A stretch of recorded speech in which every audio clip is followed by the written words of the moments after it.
You're watching K News HD.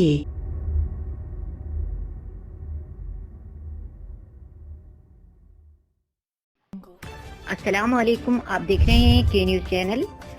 मसाजिद में बाजमात नमाजों पर पाबंदी को आज चौथा जुमा है। इस मौके पर एक नमाजी मस्जिद के दरवाजे पर हाथ रखे अल्लाह से रो रो कर मस्जिद की बहाली और वबा के खात्मे की दुआएं कर रहा है।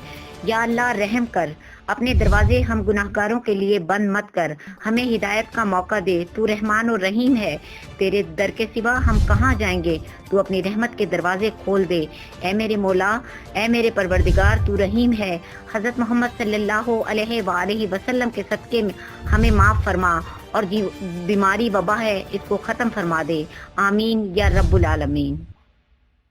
يا الله لا تحرمنا من أداء الصلوات يا الله.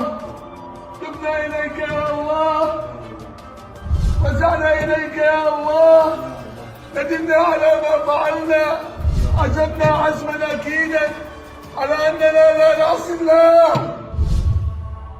تبنا إلى الله، رجعنا إلى الله. سيبنا الصلاة في البيوت، لا نريد أن نصلي في البيوت، نريد أن نصلي في بيتك.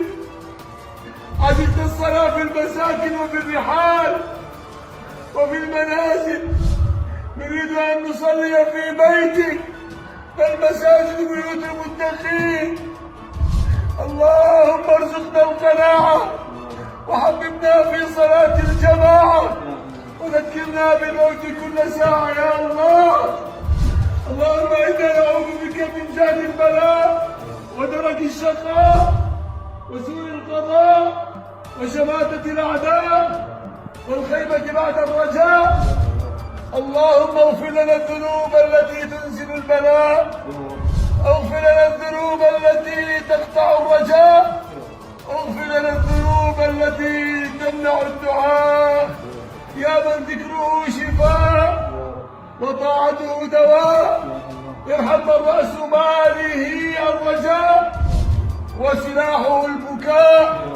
يا من لا تراه العيون ولا يصفه الواصفون، وأمره بين الكاف والنون، وإذا أراد أن يقول شيئا كن